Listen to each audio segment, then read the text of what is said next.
listening to Goons, Games, and Gear, the sexiest gaming podcast in the world. We're still the sexiest gaming podcast in the world, but this time Derek's out fighting demons around the world, and to replace him is DeadDawndus, DeadDawndus to be exact. He's in our four-way. Okay, in a different context, in the podcast four-way. Yes, there we go. not another four-way. So yeah, remember to give him some love and support if you see him on Twitter, because that is his handle until he gets a YouTube channel. Whenever that is. Follow me for more horrific and stupid memes and other unwarranted opinions that I'm sure you didn't want. Exactly, and it's gonna be a fun time. I'm excited for the episode. You know, Derek kind of sucks. Okay, like I'm tired of his crap. So I need some new blood, some tall blood, and you know what?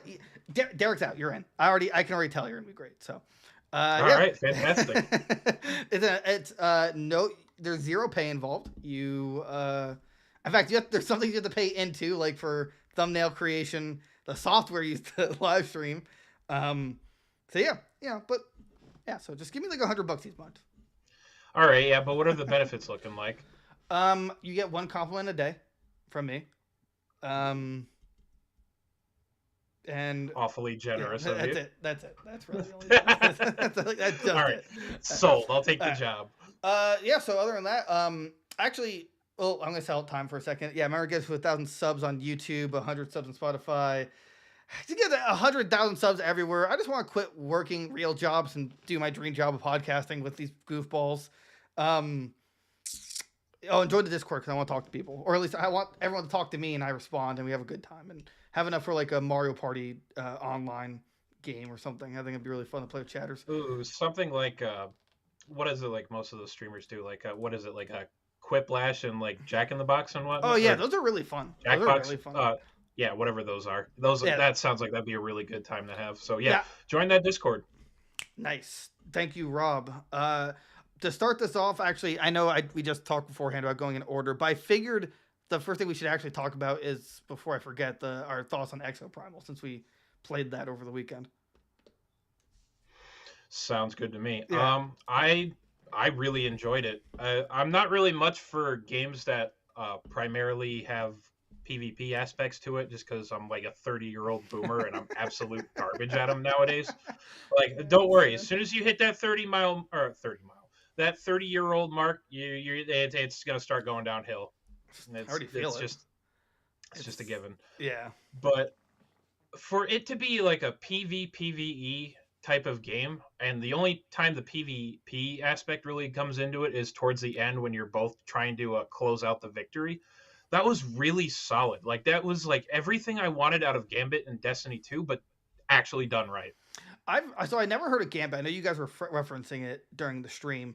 I thought before going in it was purely PvE. Like, I was describing it as Left 4 Dead meets dinosaurs. I had no idea there was that was PvP. My take on it before I looked into some Steam reviews before we started, and I noticed people were talking about Gambit. I'm like, all right, so there's going to be like PvP in addition to it, and I was pleasantly surprised. All the suits that you're able to play feel really good. The abilities are solid. Murasame, right? I think that was the one I was playing the most. But that was the most. You mean the only one you played, the sword guy? I played the guy with the minigun towards the end, and that turned out pretty well. And we actually clinched that one out. Yeah, that was awesome. It was everything in that felt good and satisfied. The movement is still a little clunky, as far as I know.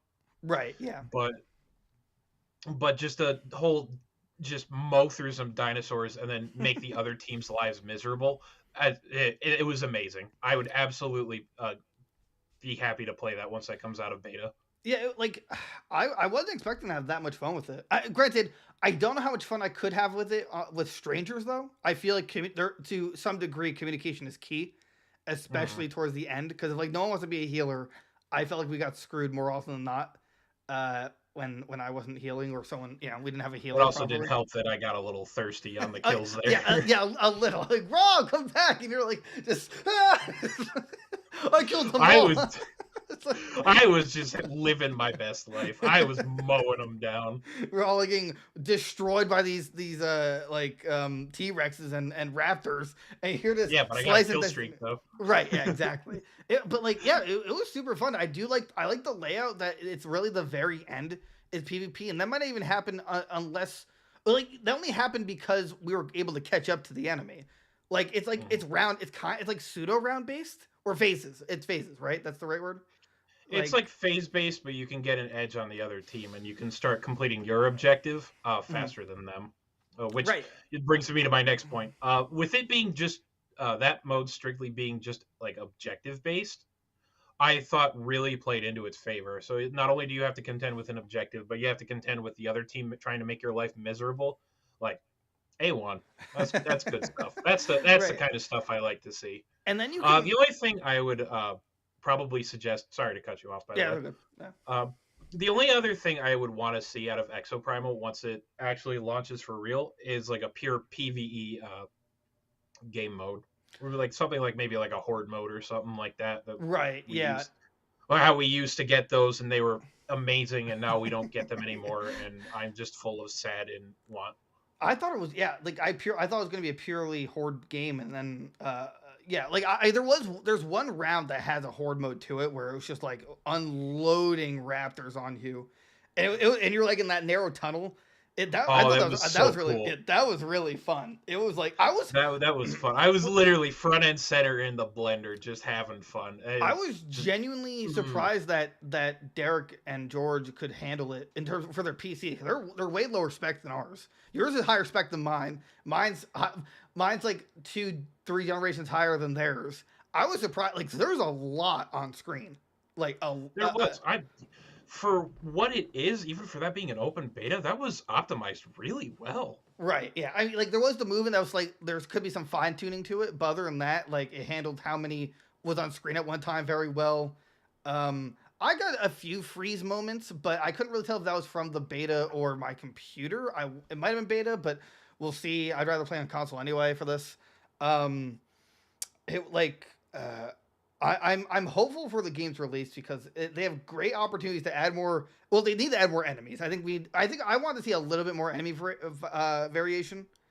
You know, because it was like it was like raptors, pterodactyls that were like small. Is it Bronchosaurus? The one with like the shield face? Or is that the tall neck one? I don't know. Oh god, Bronto is the long neck one. I think it was like a Pachycephalosaurus or a something or something like that. I don't remember paying attention to names all that much. But yeah, I would agree.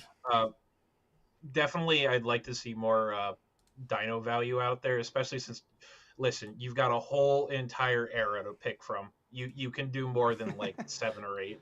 Not to mention, they could also like do like half robotic, half dinosaurs. You know, Ooh, that's a good one. I like that idea. I think they could do that. Also, we didn't mention they also have this cool invade mechanic where you basically become a dinosaur on the enemy's game and like disrupt their flow, which I thought was really interesting. I didn't get to do that, but I bet that was so cool. I remember you getting that on the last one, if I'm not mistaken. Yeah, so we won the last one from it, but I'm pretty sure we fought against invasions a few times. So you just weren't able to play. Oh, definitely. You just didn't pick up. Well, you were too busy slacking, slashing everything.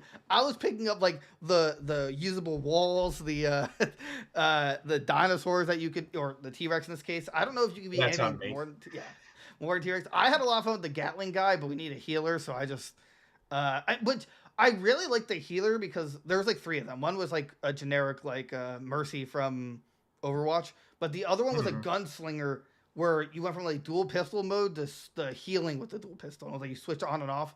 It felt really fun. I was like, I usually hate playing healers, but I could see myself mating that character. And I just like the mech suits in general. I thought they were all pretty clean. They weren't like ugly, you know?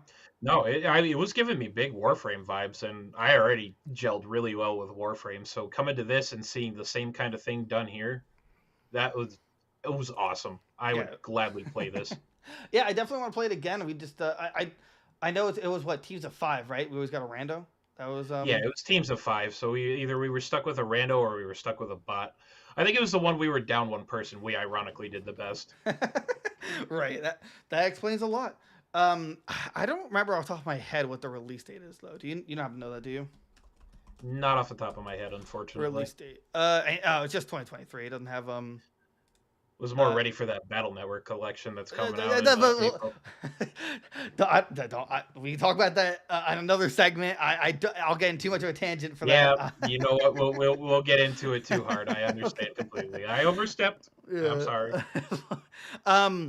Yeah, and it's gonna be fully crossplay, which is really cool. Like matchmaking throughout the whole thing. So yeah, I'm very excited for a game that's like, it's unique. It's what's the word I'm looking for? It's, well, I already said unique, but the fact that it's the first in its, not genre, but in its series, like it's not like a sequel to anything like that. It's literally like, what if we just made dinosaurs a horde mode and PvP? Like no one thought of that yet for some reason. Like, oh, okay. Like I like that. I don't know. I wish I got to play it more because it was open all weekend, but I was away for the weekend other than Friday. So yeah, I'd give it like a, from what I played, I'd give it like an 8.5 out of 10. I want to say. I mean, there's just some small details, but I just think the only thing that's going to hold it back is if you have friends to play it with. I think it's not going to be as fun if you're just with strangers and they're just like holding you back because they don't. Also, I want to know your opinion on this. Well, besides the score, but do you think they should play it where it's like you match make into a role, like you pick 2 out of the 5 roles, like you want to be either assault or medic, you know what I'm saying, or do you think it should just be whatever goes? I don't know. I kind of liked how chaotic it felt when it was just anything goes. Right. I feel like they would need to implement roles because let's be honest here. If you've got the roles already in place, you kind of got to stick to it. So I feel like as long as there's like at least one like attacker, one tank, one healer, then at least with those requirements filled, then you're good to go. If they're enforcing it that kind of loosely, and then the other 2 can just go where they're needed. Or at the very least, add it for ranked if there is one. Like, because if it's like casual, then I guess it doesn't really matter. Even though it's really, it's like it's for fun. But in ranked, no, but for ranked, absolutely. Yeah. So what would you give it then? At least in its current state. In its current state, out of everything I saw there, honestly, I feel comfortable giving that a solid 8. The movement was probably one of the bigger detractors for me because sometimes I didn't feel like I should be moving as either quick or as vertically as I could, I guess. But I guess I wasn't playing the right characters for it. But otherwise, no, everything else was solid. I just like to see more PvE content out of it, and yeah, that's a solid 8 from me. There you have it, folks. It's basically 8.5 out of 10. So it's a good time. I'm hoping there's another beta, but I want to see this game come out sooner than later because it was pretty fleshed out what we saw. Mm-hmm. So. Yeah, pretty excited for some Dino, Left 4 Dead, Robo Ninja Warframe action. Oh, very. And to segue from that, though, I bought this energy drink Prime. All the cool kids are drinking it, and I wanted to try it live because I like energy drinks. Please, Father, do the taste test. Let your dying fans know. If you guys heard the crack open, so you know that I have yet to sip this. I never had Prime before. There's apparently no sugar, and it's vegan. So just know that. It's fruit punch, and I like fruit punch.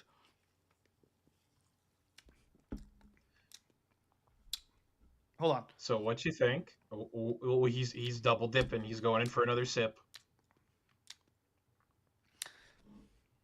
It's not bad. It's like a very weak carbonated fruit punch, but you can tell there's no sugar. It tastes like a diet soda without the crappiness feeling afterwards, or the terrible aftertaste. And there's no bad aftertaste, which is surprising. Usually if it says no sugar, hold on, I'll get it one more time. Yeah, get on in there. I want to do that thing where you like crush it like while you you know what I'm talking about.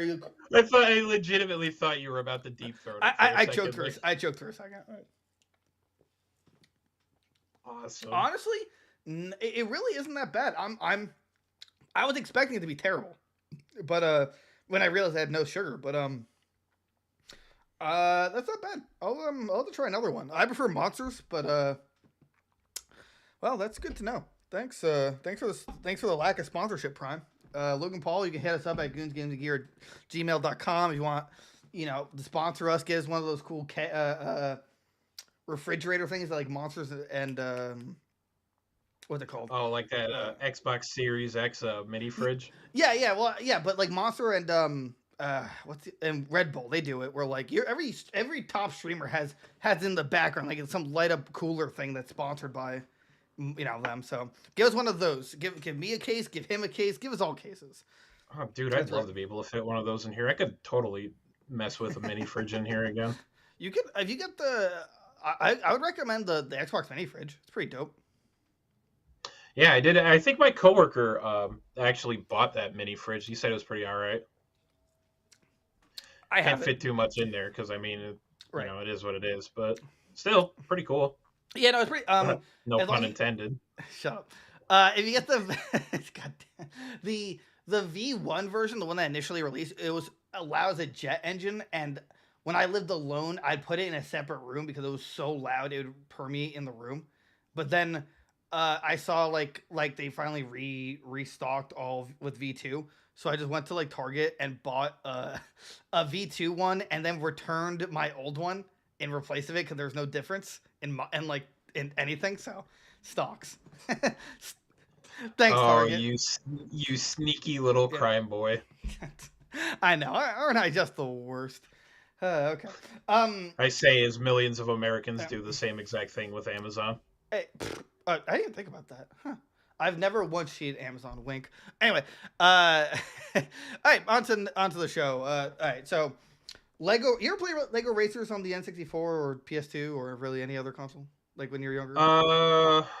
What was it? Like that first one they had on the PC was Lego Racers, right? I remember vaguely playing that. Yeah. So it looks like that they're gonna come. 2K is gonna make a Lego 2K Drive, which is supposed to be a comparative to Mario Kart with some open world elements. I can't express to you how excited I am if this is true, because like I want a customizable racer again with like with Mario Kart mechanic with like power ups and stuff like that. I love that kind of stuff. You ever play Banjo-Kazooie Nuts and Bolts? Never did. Well, it was super customizable like vehicle parts. I just think this is like, I don't know why Lego hasn't been exploring this kind of stuff. Like create, I don't know, build them up. I don't know the genre, but like just like create your own vehicle or anything and then use it. Yeah, you don't really see that much anymore. I mean, the newest one, Mario Kart 8, has that kind of mechanic where you can like swap out the car, the tires, and the little parafoil thing that they give you, but nothing as in depth as it was with Lego Racers, where you could legitimately build your own race car. And I think that's great. I would love to build it piece by piece. I mean, I think what they would do, brick by brick, even. No, really though. I don't think it'd be like. I think what they would do is give you like a blueprint to pre-assemble it once you collect like the right pieces. But I think if they had like a free create mode where it's like, you need an engine, wheels, and a driver's seat, and the rest is on you.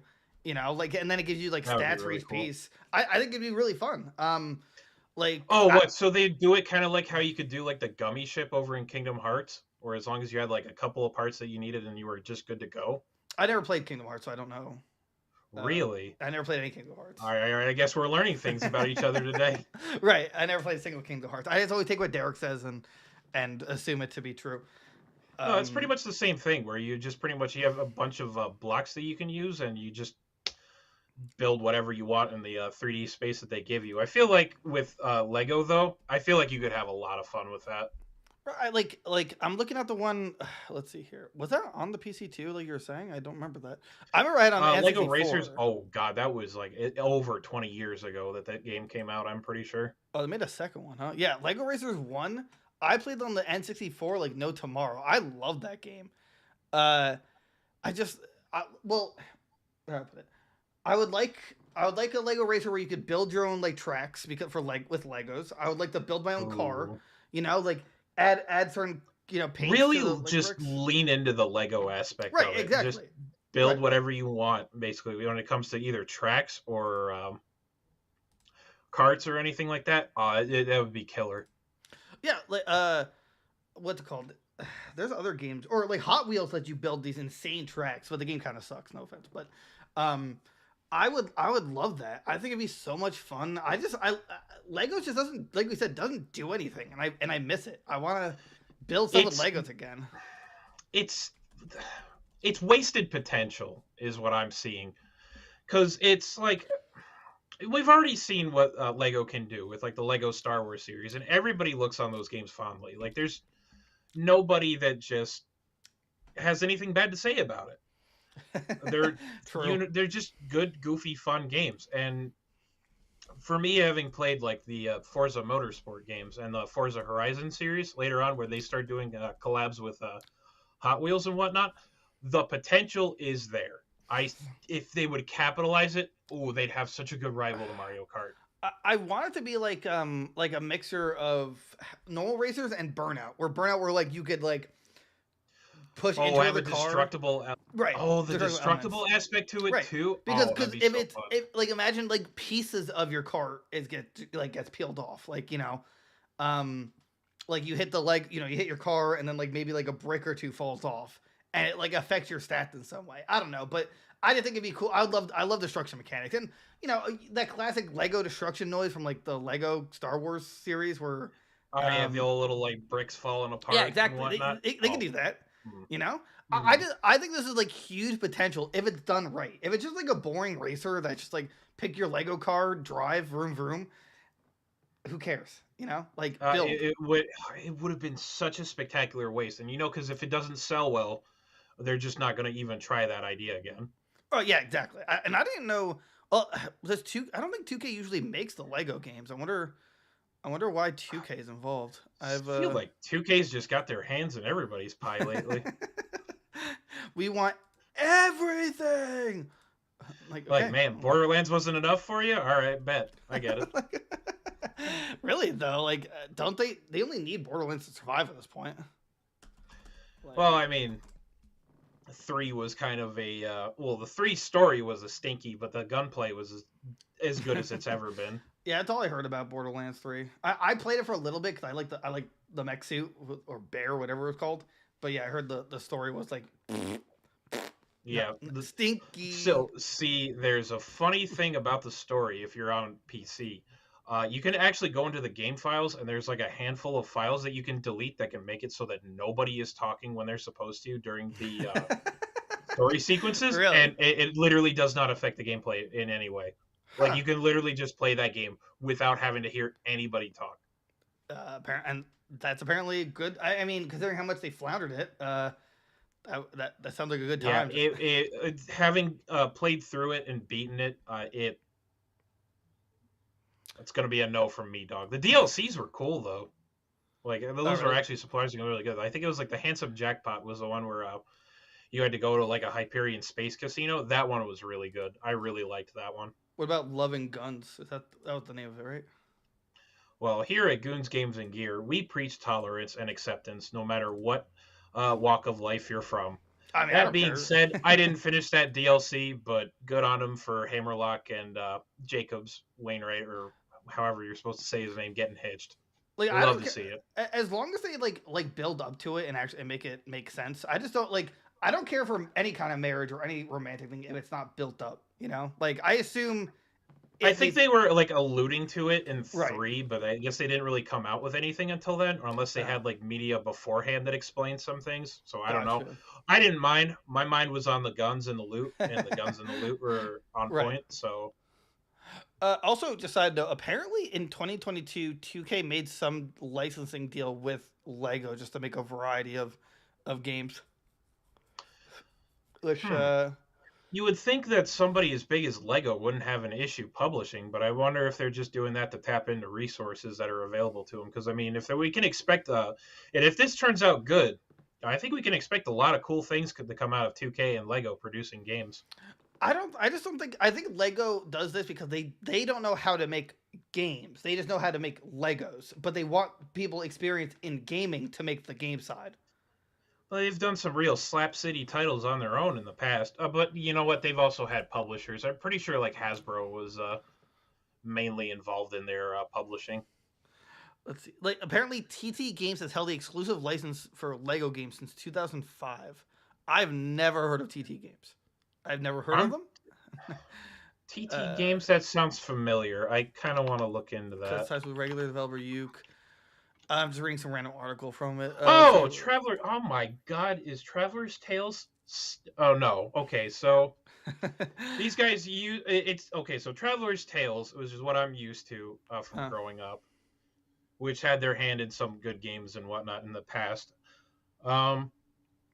TT Games is what Traveler's Tales used to be in the past, I believe. It is now a subsidiary of TT Games. Oh, okay. But they've usually had a pretty good track record with stuff. But yeah, all I'm seeing here on like a short brief list of it, they've pretty much predominantly produced the Lego Star Wars games, including the Skywalker saga, the Skywalker saga. So please go give that a shot. Skywalker Saga is amazing. Yeah, that was the first one of the. Actually, I think it was the actual first video or short that we had that went like viral because they got like 300,000 views at it on the Tiki Talkie. Yeah, that was all Derek. But yeah, it was just like really, it blew me away. It's simplistic as it is. It's just it was so much fun. Yeah, but this one in particular, like it looks different in the sense of like the camera angles, the combat. It doesn't look like it, or it looks like they finally made the upgrade from like normal kiddish like puzzles to like what's the word? Genuine adventure? Is that you think that's like the right word to use? Because they changed it up. I feel like it because they still have open world elements to it as well, and the open world element is actually really crazy. But yeah, it's more like it's like an episodic adventure type thing where you play through like short versions of the episodes that are maybe like a few missions long, and then you're out and you're good, and then you just keep going until you're basically just doing a big old collectathon with everything you can grab. I'm surprised this covers basically 9 movies. I'm surprised it doesn't have more collectibles than Donkey Kong 64. How many did that have? I remember that was pretty collectible heavy. Thousands. Literally thousands. I'm pretty sure Lego Star Wars, or the newest one, had over 1,000 collectible things in it. Because you had to figure the little Kyber bricks that you use for upgrades. There's like over 1,000 of them, if I'm not mistaken. There's some mini kits that you could get from each level. There's getting True Jedi on every level. What's True I'm Jedi? sure there's other. It's basically you hit the max score on it. Within a given value for it. So it's not like you max out the score, but you work up to whatever value it's declared as. Says here that Donkey Kong 64 has 3,831 collectible items. Yeah, you didn't know that.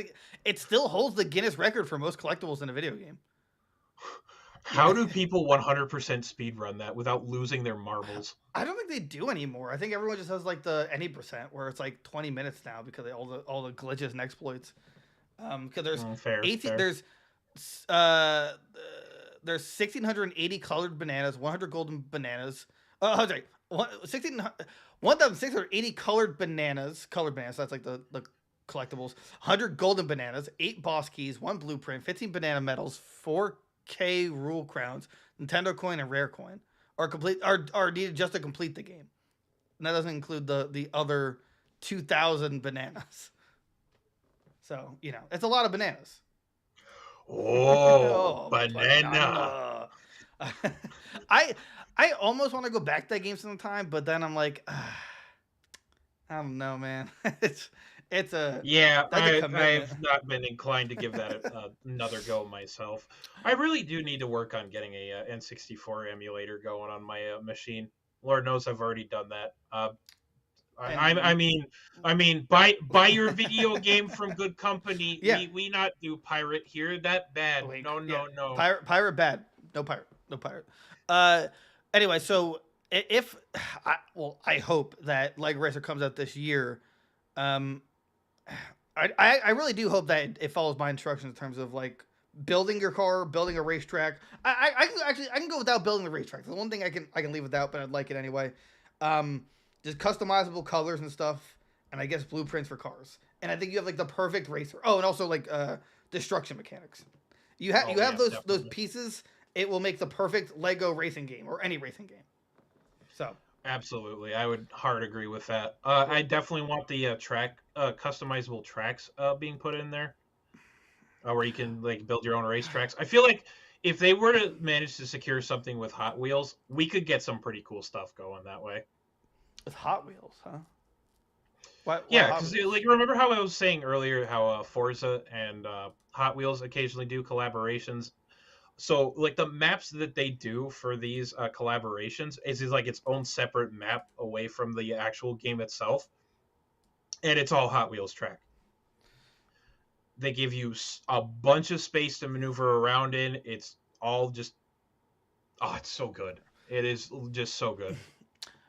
I mean, I know Hot Wheels has been doing a lot of like cross promotions, but with this, I don't. I mean, I just need it to be its own entity. But I would, but Lego owns so many different. I think they actually own the rights to their Lego crossovers in terms of like Lego Batman, Lego Superman. I think when it's a Lego version of something, they in writing they have it so they own the rights to it, so they can use it whenever they want. So you could have like the Batmobile, Crypto the dog, um, some other weird Lego contraption. I don't have the time to build Lego stuff anymore. I kind of miss it, but I don't even have that. I really need to sit down and make time for some of my model kits because I mean, forget Legos. If you're going model kits, oh boy. Yeah, like Bionicles. I love Babunkles. Simple Babonkles. as. What if they did like a Babonko? Like they added that into a Lego racer where it's I mean, I don't know how they do it unless they never made like Bionicle side Legos, right? They only did just Bionicles. Bionicle was its own line. Well, no, I get that, if they but decide, they never if they shrunk decide it down, to add right? these, they just pretty much like just stopped making any of them Right. for a while there. I think they're trying to do a revival of it. I'm not entirely too sure, but Okay, huh? We can hope, right? it's something they should absolutely do. Bring my bonkles back. That's why we need to get bigger, so that way we can like throw demands out there with some weight behind it. Like us and all our viewers want Bonkles back. Start out as small time, we end up becoming influencers. Hey, that's the the- way the cards fall. That's Yeah, the way the cards fall. It's like we're gonna go on strike unless Bonkles is announced again. It's remade, restarted. Rob here you'll what's it called? You'll be the spearhead for like the Bonkles War show, and you'll do like the storyboarding and everything. There you go. See, yeah, and the voice I'd have acting. to brush up. Yes, I'd have to brush up on the lore, but I think I could throw out a voice or two for it. Sure. No, I mean, if you're making a new show, couldn't you just start from scratch, or would you just want to use the source material? Oh, I absolutely want to use the source material. Was it that good? The main.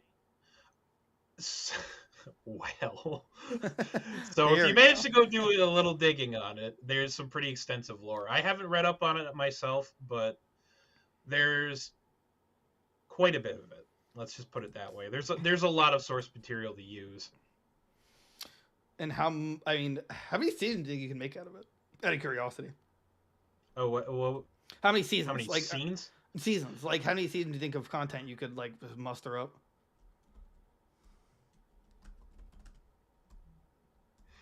I want to say probably at least like 4 or 5 seasons worth. All right, and how I many? feel like of those, I'm probably being generous, but probably. And when is when are we gonna play our part? Like when can I be like a general? Like I don't know. Oh man, I mean, if you want to be one of the Toa, then be my guest. But... Oh, can I be a Wookiee? Wookiee. Can I? There's no humans, right? It's just all Bonkles. No, it's all Bonkle. Okay. And there's no Wookiees either. I'm afraid it's not crossing over with anything. It's its own self-contained universe. Gotcha. Okay. Well, guys, get us a billion subs so we can make it happen. If other YouTubers can do their own comic line at like 500,000 subscribers, I think we can restart Bonkles. Okay. I don't think that's a too big of a stretch. All right. We'll do a I don't think that's a very big demand. All right. Let's see. Hold on. Kickstarter.com. Well, it's funny that you actually mentioned Kickstarter. I think somebody was actually working on a Bionicle fan game. Really? And it's like, Yeah, it's almost like Dark Souls styled, and it's looking really good. Wait, can you? Well, it's not actually called Bionicles though, right? Like it's just something. It's just inspired by, really, because Uh, you could. I mean, like he couldn't profit off it because it's not his IP, right? Like that's my understanding is that no, I don't believe. Oh, it actually has an entry on Steam. really, Yeah, uh, huh? completely. It's called Bionicle Masks of Powers. It is a fan-made open-world adventure set in the Bionicle universe, reliving the legend of the mighty Toa and their perilous quest to collect the Kanohi Masks of Power, free the islanders of Matanui, and defeat the evil Makuta. Okay, I am downloading it right now. I'll see you later. all it says is it's coming soon. That's about it. I don't see a uh, release date, but the curators, every of the 7 curators I've seen that are doing it, that did anything on it, that are going mhm. to recommend it. I've seen Thumbs alpha up. gameplay for it, and I'm feeling it. I'm feeling it. We're gonna have a bonkles night. We'll just Oh, join the bonkle war, and we'll that's how we really get our what's it called that video that propels you into stardom is our bonkle oh yeah. video. Here's your disclaimer, and pay attention to this one, kids. This one's important. Okay. This is an unofficial fan game produced and provided 100% free of charge under rules and policies provided by the Lego Group.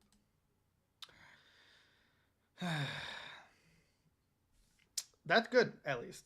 Like, I mean, I mean, I'm not sure if Lego's gonna be that stingy and still try and copyright strike, but if he's not profiting, then there should be no. It should be fair use.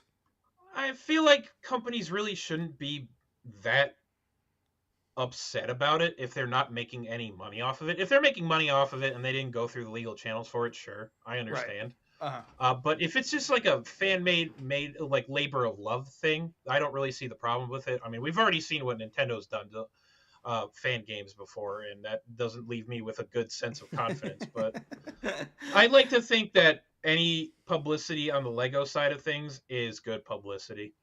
And Yeah. just based off of the little trailer that's playing off of the side here right now, this game looks gorgeous. And I have a feeling it's going to be a really good one. Wow. Yeah. I wonder how. I wonder how. Wait, does it tell you how long it's been in development? Not on the page. Actually. No, that just says it retells the legendary stories of its initial launch in 2001.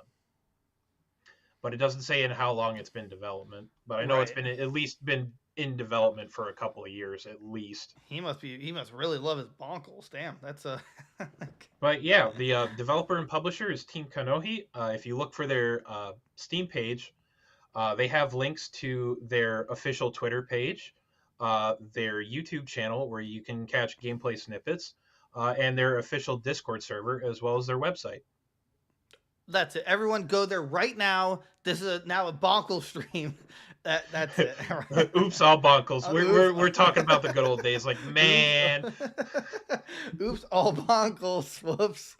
What is gaming news when bonkles exist? That sounds pretty cool. don't I'll have to worry. check it out.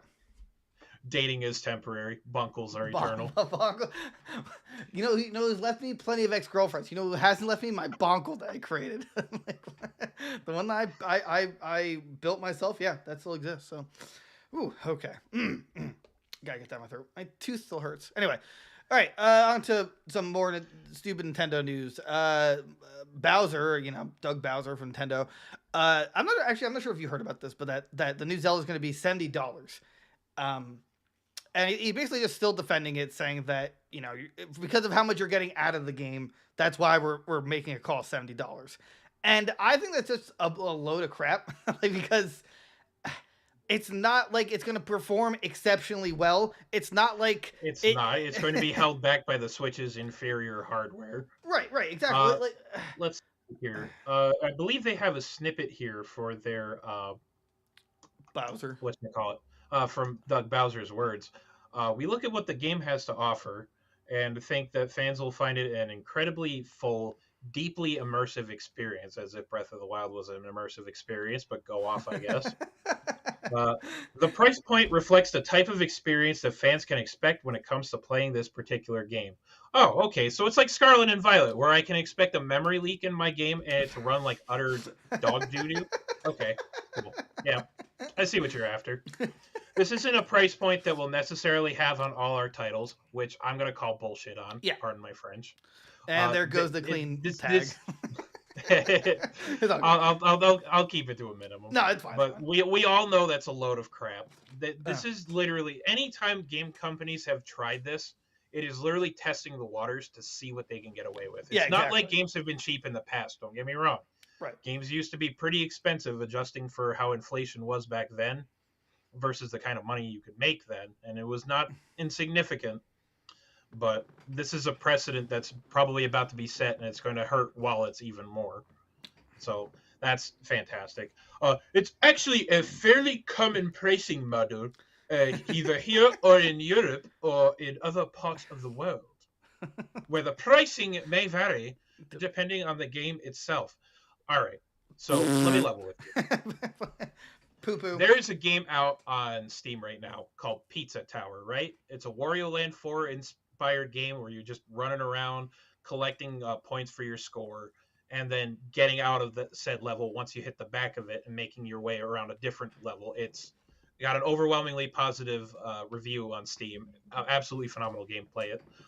You're going to notice that a lot with me. I'm going to shout things out. But do you want to know how much that game costs on Steam for it to be just incredible indie game? Do you want to know how much that costs? $10? It is $20. Okay. They will charge you $20 for is probably one of the best games you will play this year. And then we come over to the AAA side of things, where Breath of the Wild was like $60, is still $60, and is a mid experience. Ooh, controversial. I agree. Don't get me wrong. Look, there's they give you a lot to do. I'm not going to sit here and just bash the game on an unfounded thing. Mm-hmm. I think what they tried to do was definitely very interesting. It was a first for the Zelda series, and well, I guess the open world side of things isn't really a first, but just the freedom that you had in that game to do whatever you wanted at any given time was a very interesting take for that series. But barring that, the whole experience is so empty. Oh yeah, absolutely. There's like, it felt like there was only like 6 enemy varieties in total. The dungeons were abysmal. I don't care what anyone says. Those like, look, I mean, I love the concept of like the traveling elephant, you know, the animal temple things. Those are like the worst temples I've ever played with in any Zelda game ever. The bosses were literally copy and paste corruption forms. Like there was zero like creativity with it. It just pissed me off. I think it's a piss poor Zelda game, but like a pretty good open world sandbox. You know, like it just like you could do some pretty ridiculous things with the Breath of the Wild engine, but right. The dungeons, like they compared to how some of the games in the past have given us like over 10 of them, and each one was challenging in its own right. We got like 5 of them if you count the last area. Right. And then all the shrines is like little mini areas or excuse me. The mini areas or whatever pissed me off. I'm sorry. Oh my god. It's just stupid. I am not very fond of going about my business upturning a rock to see if I can find like a rupee or something in there and then I'm like, oh, thanks. Perfect. This little turd is exactly what I wanted. Oh, and then you get all the little turds, and you get a big turd. Woo! And what was it, like a big golden turd? Yeah, I thought that was so ridiculous. Like, what? You know, you couldn't give us like ultimate armor or something, or I don't know, or anything else. Something cool. Literally right. Anything else. Okay. I see you, Nintendo. I see you. But you're exactly right, though. They are just using it to test the waters. Yeah, they say, oh, you know, this is a game-by-game basis. But you know people are going to pay this price because you have this die-hard fan base for Breath of the Wild. and this is not like some next gen experience, which is like the point of the trade off, right? Like, so you can play in 4K and it runs smooth and all the other stuff that we're lied to on a daily basis. But you want $70 for a mobile processor game? Like, like, come on, that's not. I just think that's not to save any of the shovelware titles that they have on their eShop either. Because for every like one good game you find on there, there's like 10 others that are just absolute dog doo doo.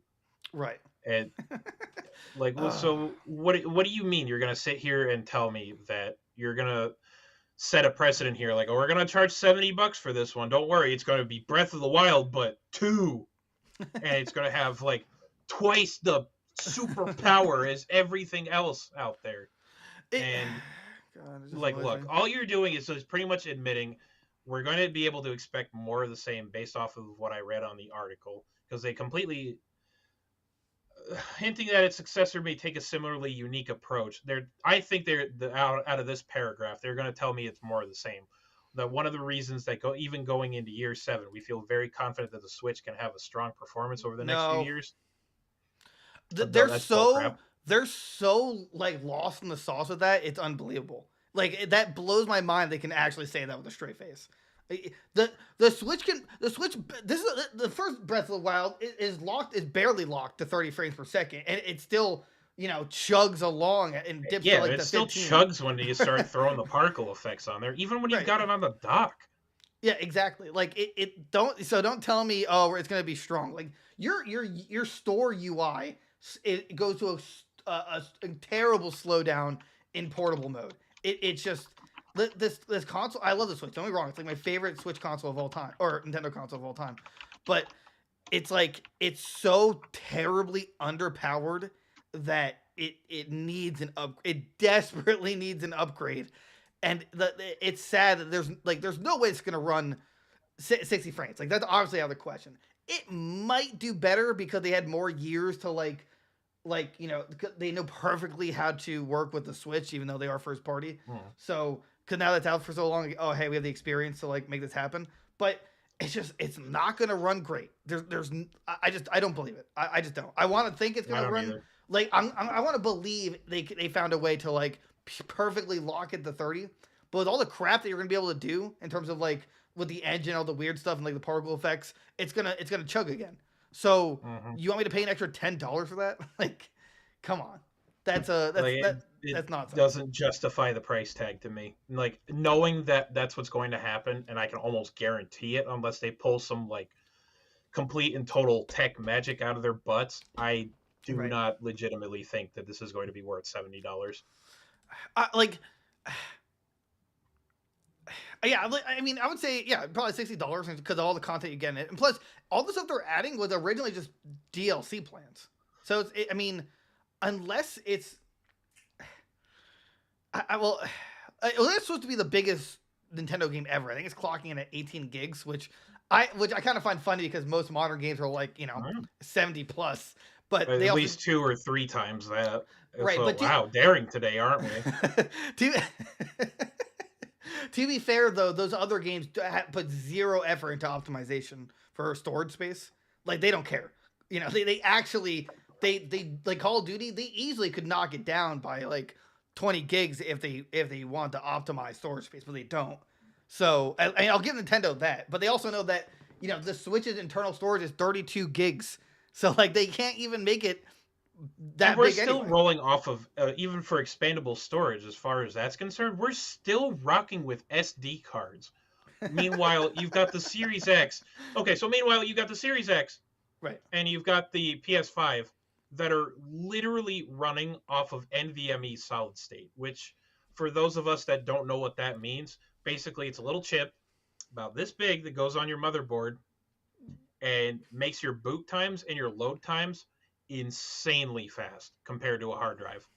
We are still rolling with whatever nonsense they are giving us right now. But I don't know if you know the answers, but could that realistically be applied to a portable system? Absolutely. Like the Switch? Really? I feel like it could be done. I think they do. The Steam Deck has a SSD in it, right? I think it has a built-in SSD. I'm pretty sure it does. Yeah, but I mean, the Switch is like the first best and real portable console hybrid. And I'll give them that, but it's too old for this game. I personally thought this was just going to be the launch title for the next Nintendo console, and I also think that whenever the next Nintendo console is, they're going to remaster or re-release it. Not to cut you off, but yes, it does have an SSD drive. Yeah, so I mean, with micro SD expandable storage. Gotcha. So it's absolutely possible. So, like how Nintendo doesn't have a new model out that has that kind of technology is beyond me. Well, I've heard that they were working on a new console. They are beginning development for it somewhere down the line. So two things to that. One, I mean, they're in their 7th year. Everyone's speculating and believes, rightfully so, this is the last year on Nintendo Switch, and next year's going to be the new one, which would make sense. But also, there was rumors, not rumors, there was like reports from anonymous studios that they were developing games for the Switch Pro, but then I think that's when COVID hit, or just something happened where like a certain supply wasn't gonna make it, like it wasn't gonna work out, so they had to like scrap it. But probably the superconductor shortage. Yeah, and then actually, so a game Derek's friend, he helped crowdfund a game, and he got like a survey, and one of the games listed on there said new Nintendo console, and we're just like, what? What? So it's definitely happening, but they're just skipping over the Switch Pro, and they're just going to move on to a different console, right? Which I hate. All right, I hate that every game that isn't Nintendo, and even when it is Nintendo, isn't like perfectly optimized. So Spelunky 2 runs amazing on the Switch. Like there's no hitches, but it's also like a 500 megabyte game. So like I don't expect it to chug down the Switch. But the Pokemon Scarlet and Violet, that thing is a dumpster fire in terms of optimization. Oh my! Yeah, that one was the one that was the comment I made earlier. That was the one that was plagued with a known memory leak issue when it dropped, especially from a company as big as Nintendo making this. Right. There's no excuse. So.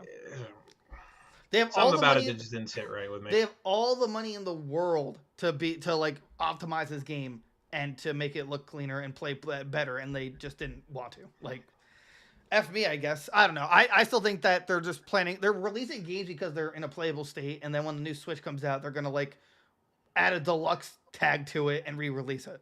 I can tell you exactly how it went in the office too. It'll be like, haha, it's stupid fool. You're going to buy our video game anyway. What does it matter? And also, I'm praying, and it better be backwards compatible. Like they better just stick with the cartridge system. As much as I'm not 100% on board with it. At least it plays directly from the cartridge, and the next Nintendo console needs to be backwards compatible, and so that way games like this you don't have to rebuy, and it just not upgrades, but just optimize better for the Switch, or Switch 2, whatever. Anyway, back to Tears of the Kingdom though. Yeah, I still we agreed $70. I think it's just too much for this, for what you're probably gonna get, and I think it's a very safe bet to say that it's not gonna run well. I would be very surprised if this played very smoothly.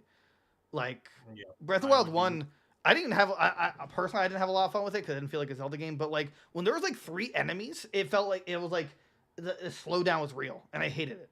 I'm this is it took me away from the immersion so bad. Yeah, I'm in full agreement there. It was that was a really big detractor on the experience, just having to deal with slowdown the minute more than one enemy got involved. Right, and then sorry, what a pain. It's so frustrating about it. Unfortunately, I'm probably still gonna buy this, just to hopefully see if I'll have more fun with it if there's more enemies. But there are times when there's some games where I can give an exception where I'll still have a lot of fun even if they're slow down. But with this one, it really took out the fun for me. I was like, wow, this is not a good time. This is not a good time for me. So, and I dropped the big stinky, and I was pretty sad about that too. And it was just a wave of emotions. Oh, you hate that when it just drains it right out of you. Yeah, exactly. It's terrible. All right. I don't know why they call it a restroom when I'm fighting for my life in there.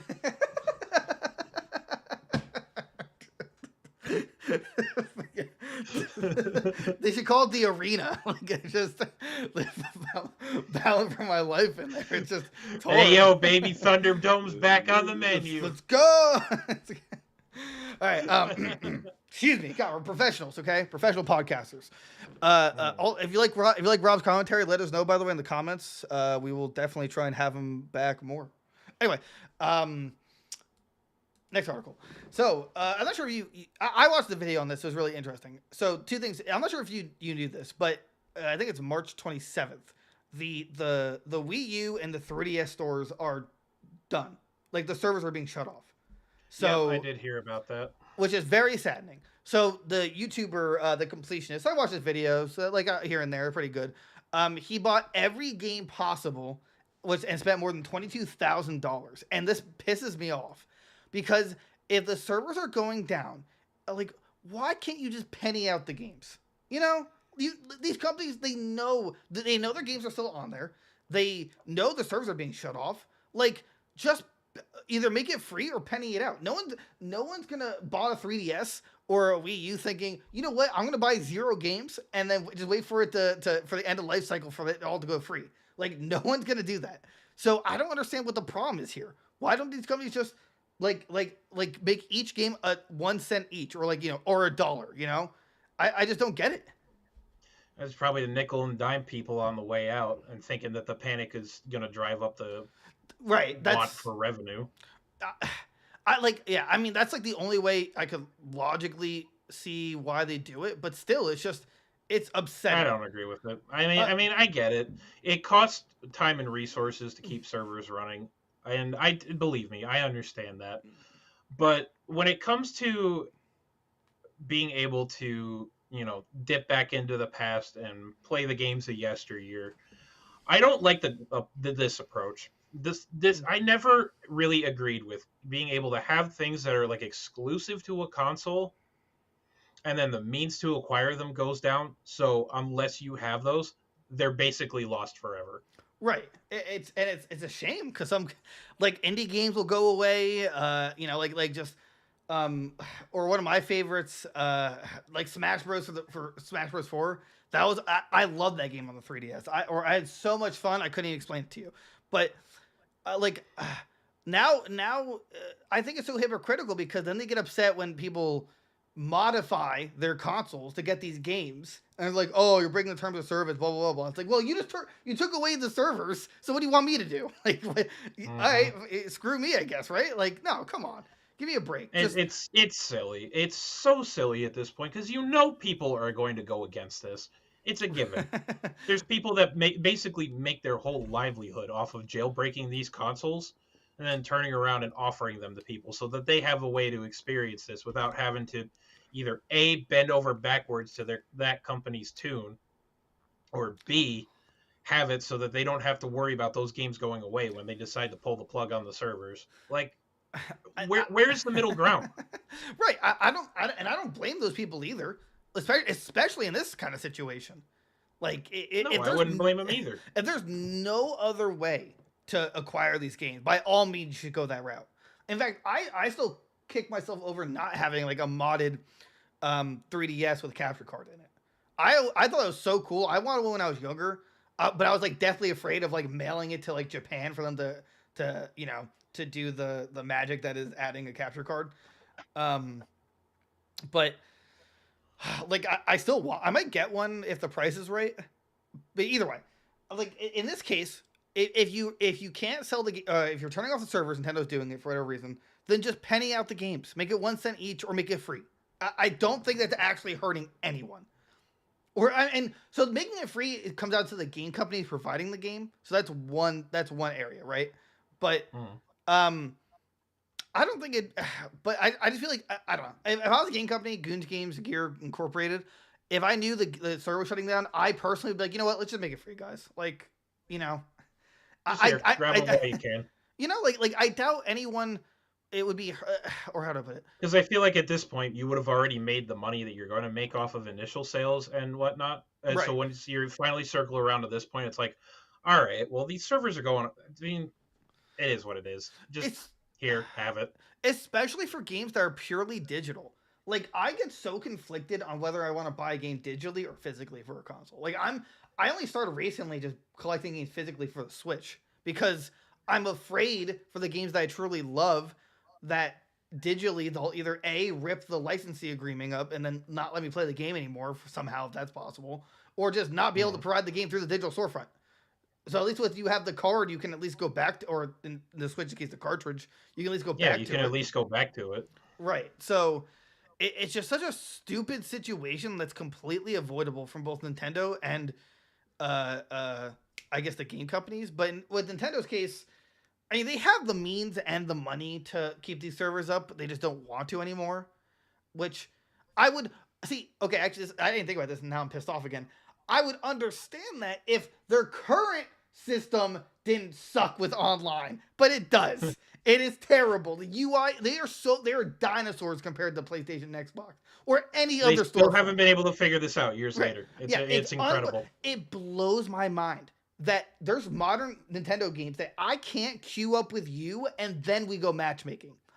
How in Smash Ultimate I can't invite you to be in my like lobby and then we play doubles online together versus randoms. How that's not possible is beyond me. How they haven't figured that out yet. I'm sorry. The only game they have is for Mario Super Strikers or the soccer game.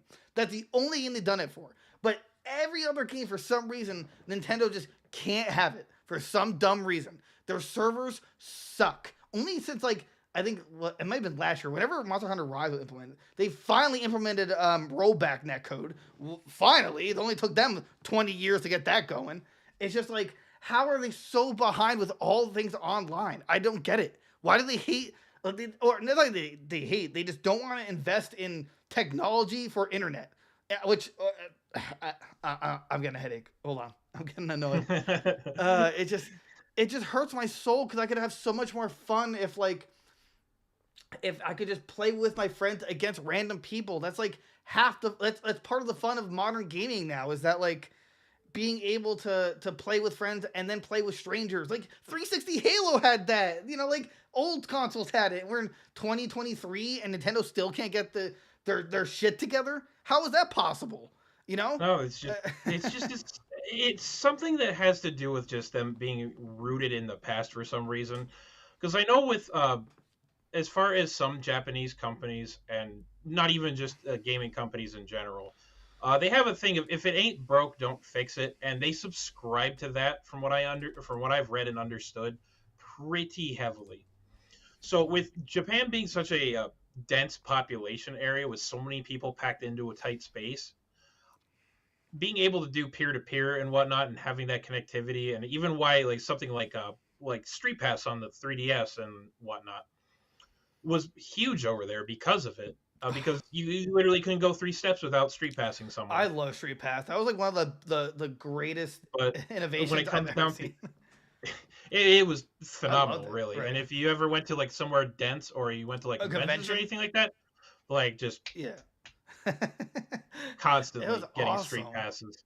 Right, but they tend to stay mired in what they're used to, because why would we do anything different if that's the case? And it's still doing how it is. I know, and I remember the fighting game, even the fighting game community to this day, similarly, is still fighting for most games to be rolled out with rollback netcode versus peer-to-peer.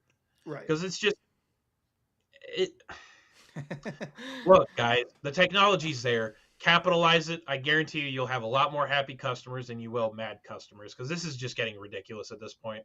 Right, like we have the technology. It's like people are quitting games because it's not optimized well, especially with fighting games. Like people, like there's a completely different feeling between playing locally versus online because there's lag.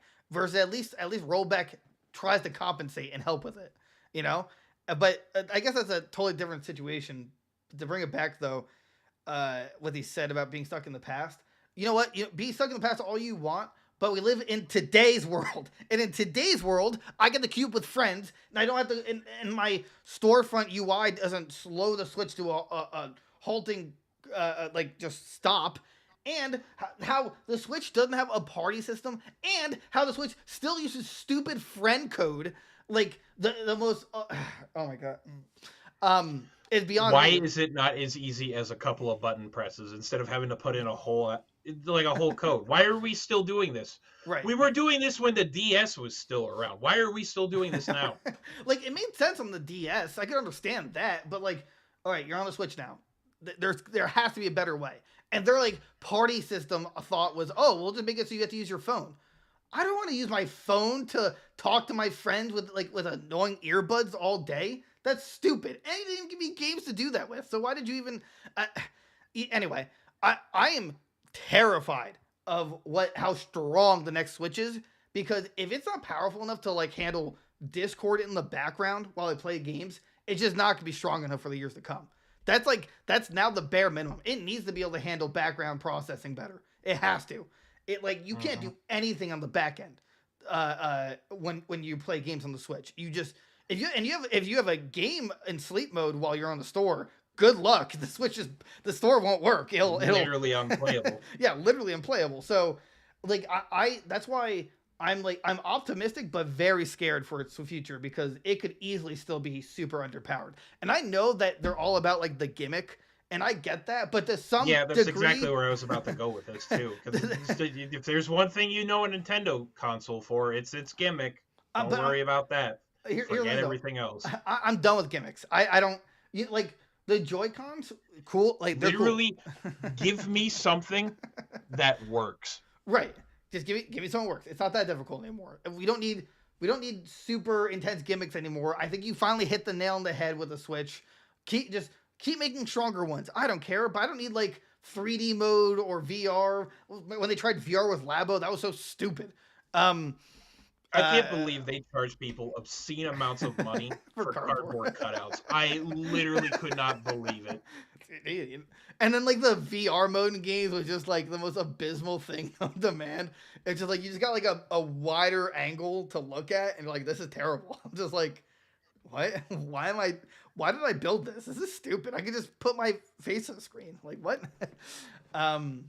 Yeah, so I don't know. I just back to the whole games though, like all these games not being able to be purchased. I hope for the best in terms of like it for the Switch. Like, I hope we don't have the same situation. I'm sure we will though, especially because there's all that shovelware. But the fact I just don't think he should have had to pay $22,000 plus to get all these games for Nintendo. Well, there isn't a bad thing to come out of this though. It looks like reading here, the completed project, which is worth about 3 external hard drives and a 3DS with 4 micro SD cards. Yeah. Every single bit of that will be donated to the Video Game History Foundation to preserve the digital offerings that will otherwise cease to exist. See, that's awesome. That's a great way to go about it. That is history being preserved. That is awesome. Good on the Completionist for that. Why, as the consumer, am I not allowed to have that option anymore? Right? Like,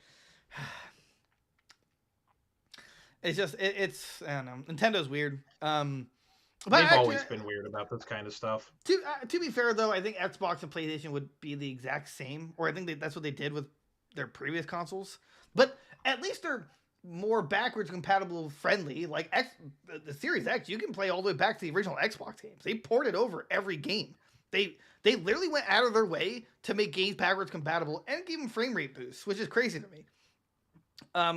The PlayStation, they tried with the PS3, but they made that way too difficult, so you can only stream PS3 games basically. But yeah, the streaming service is not the best for it, but at least Sony made the effort. Why couldn't you, Nintendo? Right, exactly. I don't know. Like, Nintendo is they make such great games, but they're just so far behind in terms of like the socially acceptable answer to things. So, but I guess they don't care. I don't know. Yeah, of all of them, I would think Nintendo cares the most about their like the preservation of their products and stuff. But I don't know, man. It's dark times we live in. Yeah, I don't think that preservation has been on their forefront for quite some time, if I'm being completely honest with you. You mean more money? No, preservation. Money. Ah, money. It's good to laugh again.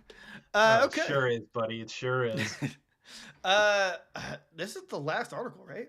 I believe we have one last one after this one. Yeah, This is the second to last article. Thank you. I didn't open that. Okay, this is really scary, and actually, I guess originally Derek's take, but here you are. I love you. Don't get me wrong. I'm just saying. But so this man was arrested. After making Minecraft death threat to sheriff. So basically, on a 4chan post, if anyone knows, 4chan is probably one of the worst places of the internet in terms of like the people you'll find.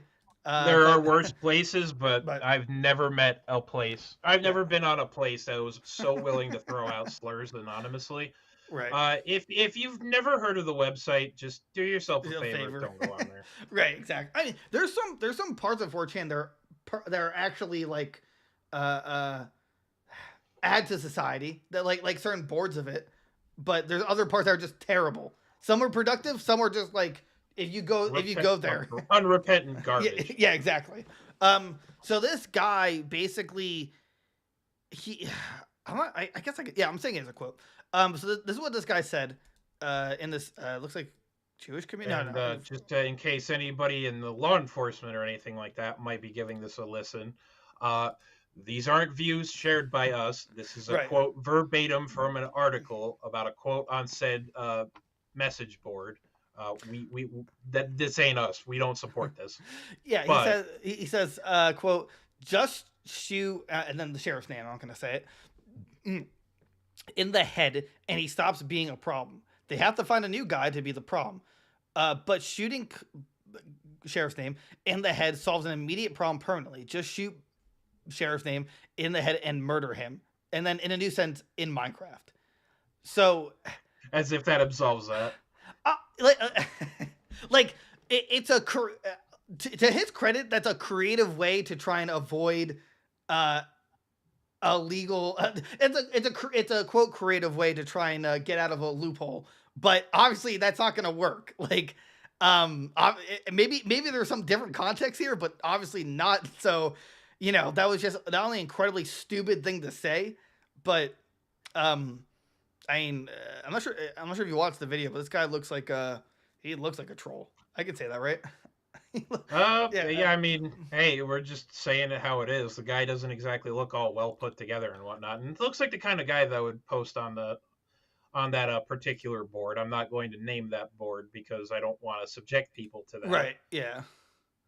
But yeah, wow. I mean, look, either way you slice it, you kind of said some pretty off the wall nonsense, and especially in today's political climate, where you can. Oh, I guess I'm not cool enough to be on the podcast anymore. No, I wanted to live look at the photo, but I forgot to add you to every scene, so I'll just read it next time. But anyway, continue.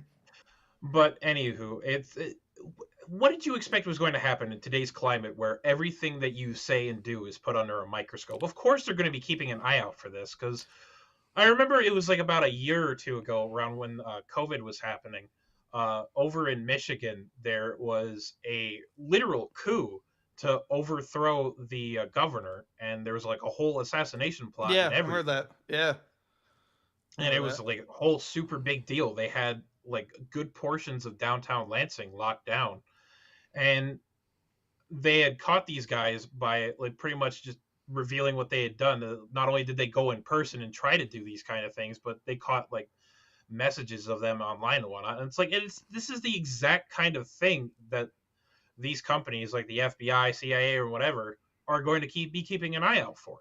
They're protecting against domestic terrorism, and they don't want to take the chance on this guy, especially when conflicts are just getting worse and worse. So two things. One, apparently he's from New Jersey. He made this comment while in Jersey, and he's been extradited to Florida.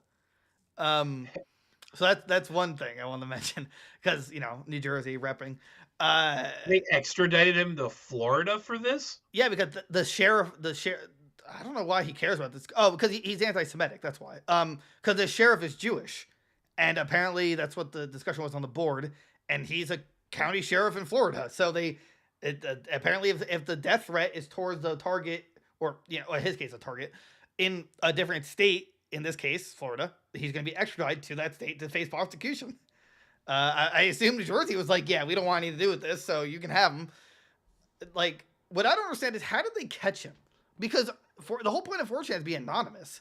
So unless he publicly said it, you but know what I'm saying? since it changed hands, I'm going to be completely straight with you. With the amount of controversy and not so good things that have come out of that website over the years, it makes sense that they'd have a beat on that website.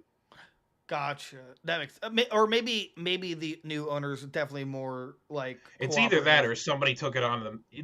I guarantee you, Hiroyuki, the guy that now owns it instead of the previous owner, Moot.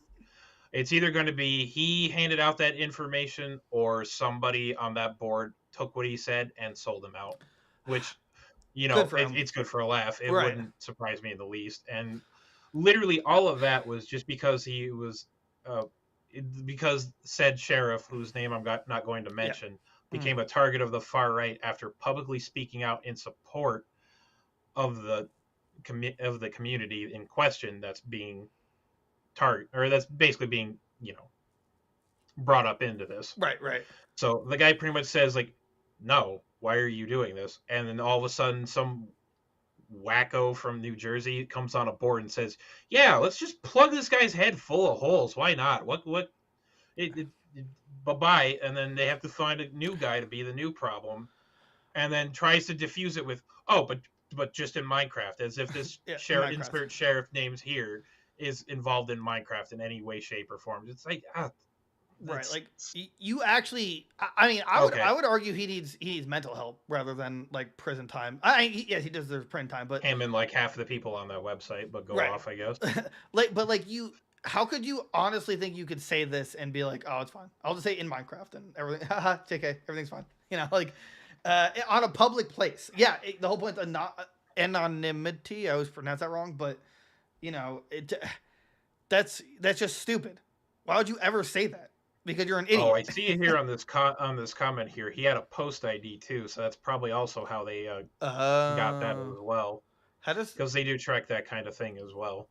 Can you go from post ID to IP address? I have no idea how that works. I would find it a little odd that he decided that he wouldn't, VPN up before he did this, but I don't think he has that level of intelligence. He didn't look like he had that level of intelligence, no. Right. I ain't saying for this. I mean, I would argue for almost most things now you should have a VPN because I'm tired of stuff tracking. That's why we're sponsored by Surfshark. No, I just that's a segue. Dude, I'm praying for that first sponsorship. Anyway, so I mean, I really have no sympathy for this guy. It's a dumb thing to say, a stupid threat to make, and like he's a little part of a hate group. So sucks to suck. I mean, we're really talking about it because he said in Minecraft, which makes it kind of gaming related, but. He's pretty much using a game that's primarily played by children and using that as an excuse to commit domestic terrorism. Sure, really looks good on the resume, buddy. Also, the sheriff literally said, "What a shame! A 4chan troll has to come out of his room." Shots fired.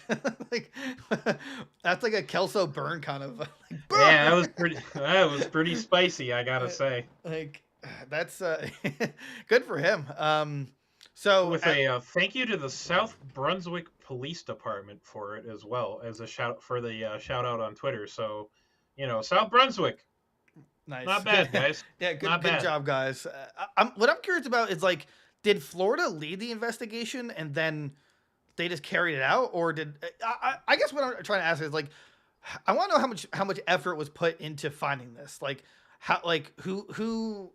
Because someone had to have in that forum, right? Had to have shared that message and been like actually concerned, because usually people don't share that kind of stuff outside their forums in 4chan. They usually keep it all. They were doing it for a laugh anyway. Right. I mean, you know what I'm saying? The board in particular that it was found on, just to touch on that, it's a board where even terrorists like that and. Help me for saying this. I really do. My heart really does go out to the people that were affected by this, but where people like the dudes that caused the Buffalo mass shooting were also active. So this particular board is under pretty constant surveillance for this kind of thing. I don't keep up with like 4chan surveillance news. So I wouldn't either. It's just one of those things you pick up on while Right. you're browsing the website.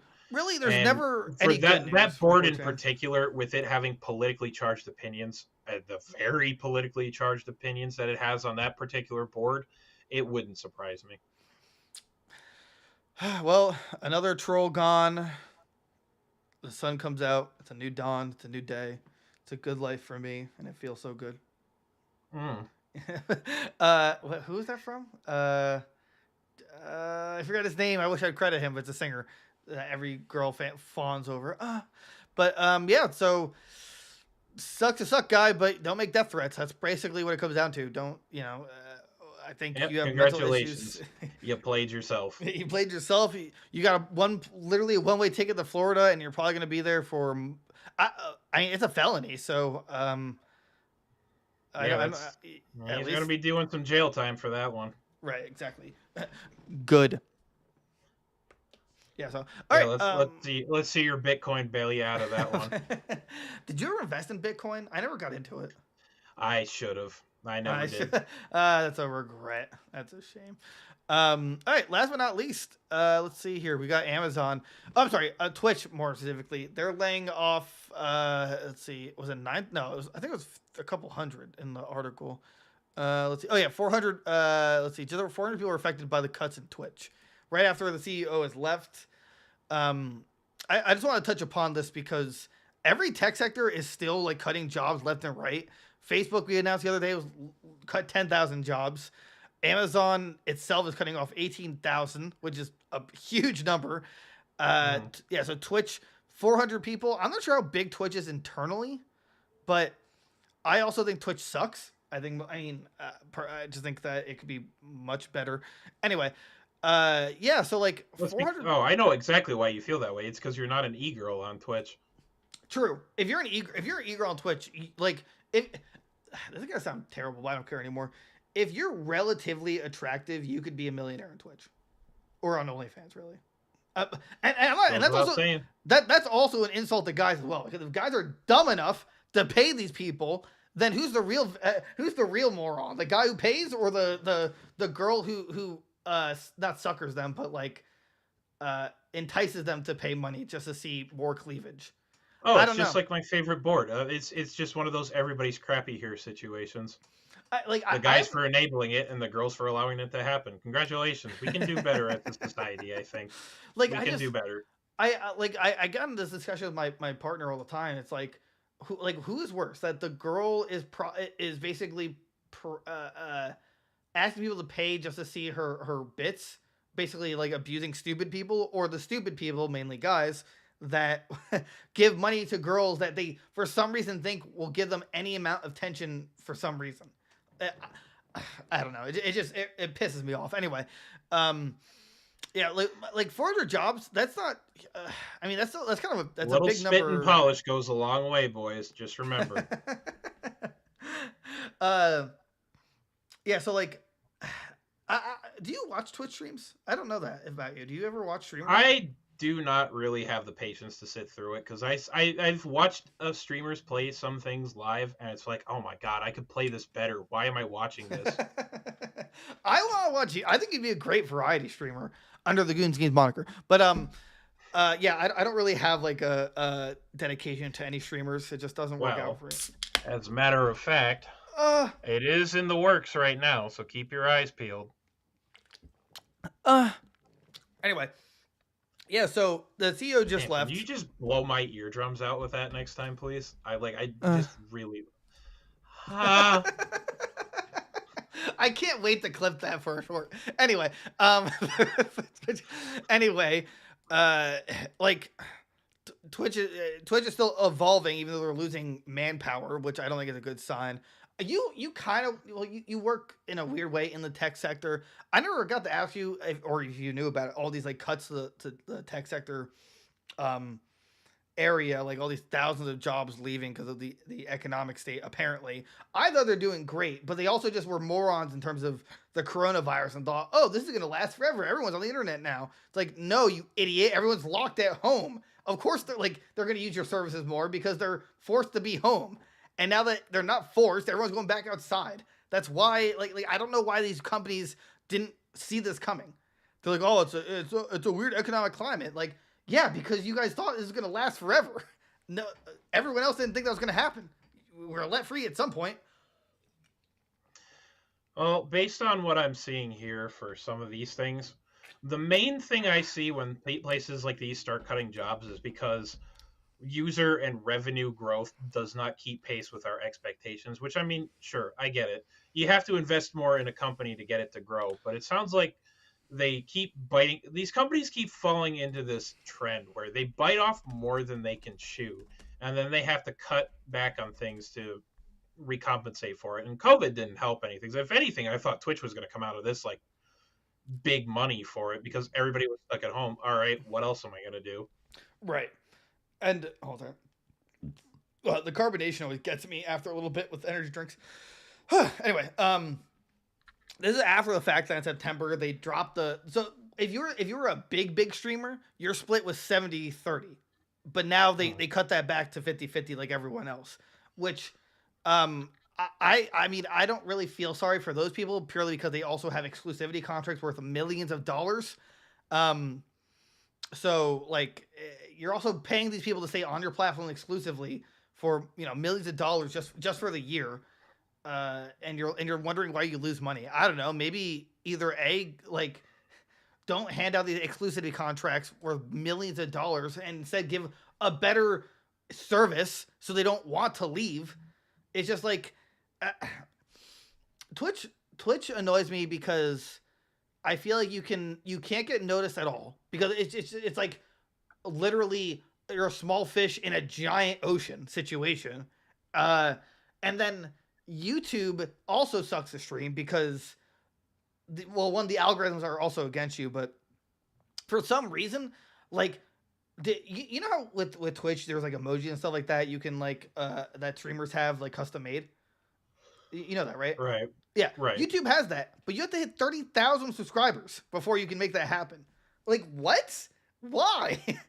Why would you let it get to that? Like why that far in? I guess what I would posit is that they want to see if they can at least get an investment off of you first before they commit to throwing you any sort of resources, which, I mean, I get it. And the whole $1 million contract thing I also understand because it's like if they're consistent and they're constantly driving in money with their streams and everything like that and there's always big turnout, why wouldn't they bank on that? But negotiating the contracts down to 50-50 tells me we may not be seeing Twitch here in the future. Well, when I meant with the multi-millions for contracts, I agree with you to an extent. I just think that they're putting way too much money into way too many big streamers. Like that's a lot of money. I think it's usually by like it's only 1 or 2 year contracts, and then they also get the subscriber money. So like they're making literally millions of dollars. These top streamers, head over fist. But my problem with YouTube with the 30,000, I understand your point, but that bar is way too high. Twitch, like, it's hard to communicate to work with your community and like have these cool moments and like people spam and chat like an emoticon you made when the bar is so high, it's just not able to get to it. Versus Twitch, you need like 100 followers, if that. YouTube just make it way too hard, and also they make it virtually impossible to do like what's the word? Not transitions. Like alerts. You can't I would love to have alerts on the screen that says like, oh, you just gained a subscriber. The only way I can do that is if I go to a specific link that live updates my subscriber count, but it won't tell me who subscribed. Like, because YouTube literally takes like I think it's 2 to 3 days to process each subscriber to say, is this a bot or not? Which I understand to a degree, but it just takes way too long. And like Twitch, like it's all about these hype moments. Like they have like streamer or hype trains now where it's like, oh, you get like 10 followers in like X amount of time. It's like, oh, keep the hype going, yada yada. YouTube puts zero effort into that front for some reason, and because they're like, YouTube's too big for its britches and has diversified their work efforts into too many areas, and they can't focus on anything at all. Every area that they work on, from videos to streams to shorts, they're all missing key components that now they just don't do a good job of fixing what they start because there's too many hands in the pot and have to go through too many people. Um, As for Twitch though, like you said, it's hard to see this or Twitch going forward when they're cutting jobs from their internal place and they're cutting revenue for the top earners. And now Kick, I'm not sure if you've heard about Kick, but we've been kind of streaming on there. It's like the Wild West of streaming. Um, it's No, I don't believe I've heard of that one. Someone was recently caught giving fellatio services on stream on there. Yeah, like they do it. It is like the Wild West over there, man. All right, so I'm just gonna link my number real quick. No. We had a serious talk when Good Year started. I'm like, I don't know if I want to keep going on Twitch. I had like 200 followers, like from my own streaming until I changed like names from 10 Goons and then Goons Games and Gear. And then I'm like, I don't know if I want to keep doing this because I want to be able to have content or YouTube content out there. But if you're an affiliate on Twitch, they have a 24-hour exclusivity contract for all your like streams and you can't use anything from Twitch for the first 24 hours. And it's really annoying unless you're a huge YouTuber and you have an editor that can like plan it out ahead of time. If you have the resources, you can make it happen. But it's like it's just a really messed up system, and that's why I went to YouTube. But I really don't think there's ever a good option.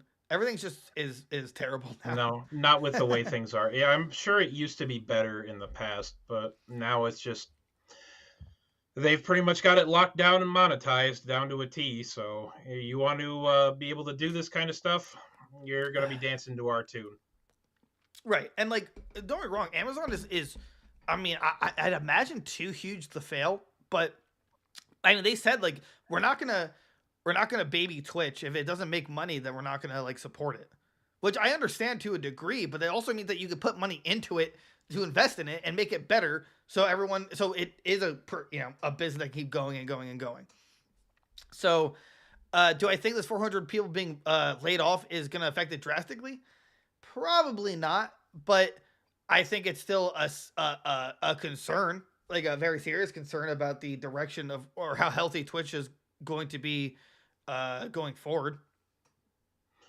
Well, based off of what I'm seeing here in the fourth quarter for 2022, Amazon, which was the one that actually has or owns Twitch now, I believe. They own Twitch. Yeah. Mm. They have the company reporting their first net loss since 2014. So since 8 years ago, 2.7 billion, and where they're sitting at right now is a net loss.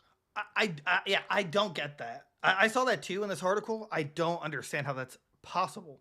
Like, how can it operate? I'd like to know the science and whatnot of this kind of stuff, because when you start getting into massive numbers like this, and when companies inevitably just stop seeing people and start more paying attention to numbers more than anything else, I'd love to know the thought processes as well as the whole process for everything that determines these kind of things, because we're talking about 2.7 billion, and that's a loss for a company. That is more money than most people will ever see in their excuse me. More money than most people will ever see in their entire life. Well, you're talking about the billions, right?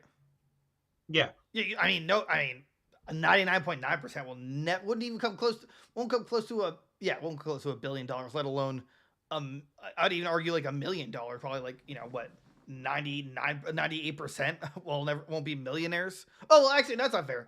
I mean, there's plenty of people who have like I think there's like 1% of people have like 6-figure jobs. So, they'll like accumulate up to $1 million. I'm hoping to make Goons Games and Gear a multi-million-dollar, franchise. That's the dream. That's Make it happen, guys. Yeah. But I'd imagine the only way this to actually happen is because Amazon, like with the COVID, got too big for its britches. It grew too much, and now that everything's slowing down, it has too much going on for it and not matching what the economy is asking for. So it's giving too much and not being able to sell or, provide, or it's providing too much, so it's at a loss versus it needs to match the energy, I guess you'd put it, for the economy, so that way it'll be profitable. But still, $2 billion, or what was it, 2 point something? Well, it wasn't a $2 billion loss, but I believe it was their reported profits were 2.7 billion, and that was considered a net loss. Oh, right. That, yeah. Like, man, I wish I had problems like that where I make multiple billions, will lose billions, but it's gotta be super stressful as well. Oh yeah, definitely. You got like as big as Amazon is, and the sheer amount of goods that process through that place, I don't know if I'd want that job. Right, yeah, really though. I remember it was a few months ago. Me and Derek talked about it, but I forget. It might have been Minnesota, but there's a state where there's a study that came out from Amazon where they're firing and hiring people so fast that they're gonna run out of people in the state to hire. I was wrong. What? Apparently, for the full year, what I had said before about the 2.7 billion, Yeah. no, that was a net loss.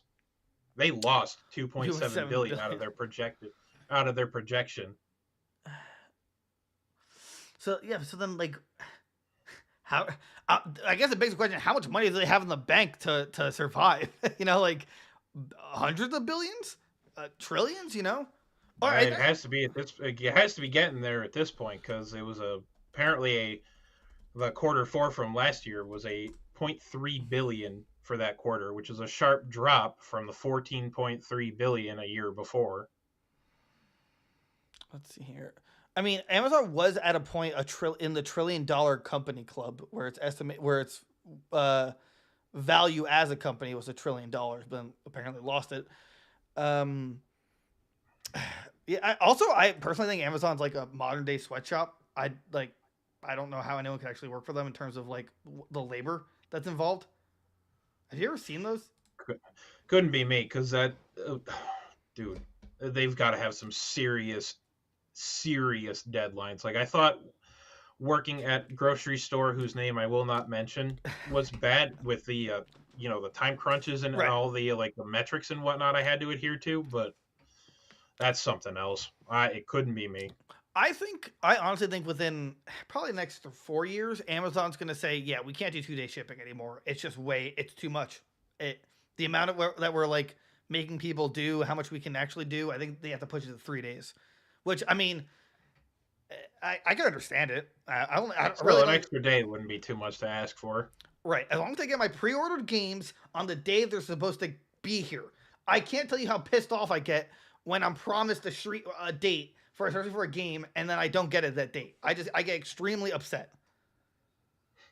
That sounds like a skill issue to me. How is that a skill issue? What's the skill? Just get it shipped faster, forehead. Jeez, maybe next time you'll pay for that next day shipping. Oh, that's what I hate about GameStop. If you pre-order a game like on their storefront or on their website, it's 2 to 3 days after the game actually releases. It's not. Which it's not on street date, which just pisses me off. That's why I don't buy from GameStop anymore. Yeah, but you don't buy physical games anymore, right? You just you're all computer games. So if I do physical, I'll usually just order it online. But for the most part, it's pretty much just digital. Right. How it used to be easier, but I guess the moral of the story here is Twitch sucks, and so does Amazon. But hey, sponsor us if you want it. Look, yeah, sure. We'll talk smack about you, but come on, just grease the palms a little bit. Look, if you sponsor us, I'm just saying our negative attitude will go very positive. Like I love 2-day shipping and Prime Video and Twitch drops and sometimes 1-day shipping. Yeah, it's nondescript Amazon/Twitch benefit here. Absolutely. Give me where's my affiliate? I want affiliate link. Hello. That's when you really know you've made it as a YouTuber. When you get affiliate links, that's when you know. That's when you're starting to get just small loan $1 million is all it's going to take. Small loan $1 million is all it's going to take. I learned there's 3 things you need to there's 3 things you have to have when you become a big streamer or YouTuber. A Raid Shadow Legends sponsorship. Oh, that's how you know you made it. Yeah. Energy drink sponsorship, like in the background, like I said before, Monsters or anything like that. Oh, And that's a fun question. What flavor would you make your G Fuel? oh, watermelon, watermelon, watermelon. But I what love would you watermelon. call it? What would you Um, call it? uh, I don't know. Goon's gooey delight. But there'd be Yes. no goo in it, bro. What do you mean? Oh, there's gonna be goo in it.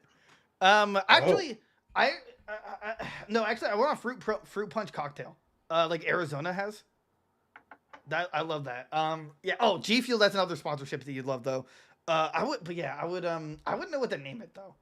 All I know is I'd want it to be. Me and Derek have talked about it. Where like, you know that meme where it's like it's like an arm and it's like arm in arm. There's like a white buff dude and a black buff dude, and they're like this, and it's like, oh yeah, that's like right out of like a Predator or something like that, right? Where it was like oh Arnold yeah, and Arnold Schwarzenegger and someone else. Yeah, I forgot about that. But that yeah, one escapes me. It's been a while since I've seen that video, but yeah, the one where they're just like, I want to redo that, but you know, just like me and Derek doing that just for like the G Fuel or maybe like a shirt or something. But yeah, I'm gonna go with like a watermelon fruit punch cocktail or just watermelon. I don't know about name. I mean, there's Goon's Gooey Delight or Goon's Gone Wild. That'll be the name of the drink. I have to say, if I were gonna go for one, I'd want it to like be Sure Up and there's stars. And you just got like nipple pasties on. Yeah, exactly. I have to say, if I were to pick one, I'd probably want it to be something like maybe like a blueberry pineapple or like a cherry limeade or something like that. Mm-hmm. And as far as what I'd call it, I don't know, call it the tall horse or something like that. Did you with the horse mask on? Rock out! The horse mask on with like 2 plasma rifles from Doom on them. Oh, that'd be cool. And it's just fireworks and explosions going off in the background. Again, that's when you know you made it. When you get a G Fuel. G Fuel, hit me up. I got ideas for you. Hit you up. Hit us up. We'll have like a group meeting. You know, like all right. Rob gets the you know the Doom blast. I don't know. And then George can get like I don't know the Discord kitty delight. The Discord kitty delight. So you know, and then me and Derek will figure something out. But yeah. Whew. All the taste of the illicit relationship right over Discord and right in your bottle. See, you got it. There you go. G Fuel, hit us up. Or Monster. Oh, I would kill for a Monster sponsor. Dude, a Monster flavor would be crazy, bro. I love Monster. I used to and still have, I guess, a Monster addiction. Where like, but now I limit myself to like one night a week, which is when we play games on Friday, to have that Monster because if I don't limit myself, it's such a terrible habit of mine, and I'll drink it like every day, and they're like terrible for you. They're piss magnets. You just piss. Oh, they're absolutely horrible. I'm pretty sure you get like kidney stones from that too. Don't tell me that. But anyway, that's why I limit to once a week. And you know, but hey, if we got a sponsorship, I'd limit myself to once a day. I'd be like, let me get my Monster out, and then just like, yes, my Monster brand Monster by Monster. And let me show you another Monster. PG-13, PG-13. Nah, it just like cuts out. Like, that's a good time. Okay, that's it. That's the show, guys. Rob's been a blast having you. Follow him on Twitter, DeadDawndus. I just realized, am I spelling your? Is it DADDAWN or is it one D shared? No, that's exactly how. Hooray! It's spelled. All right, like, comment, subscribe. Tell all your friends, family, political enemies, pets, anyone you haven't talked to in years. Tell them all. Join our Discord. Get to 1,000 subs on YouTube. Get to 100 subs on Spotify. Rate us 5 stars anywhere you listen to us. It helps a lot with the algorithm. Leave a comment. Ask us stuff. We want to talk to you. We love you guys. We'll see you next time. Have a good one. Please take care. Yeah, take care. Bye-bye. I need nipple pasties.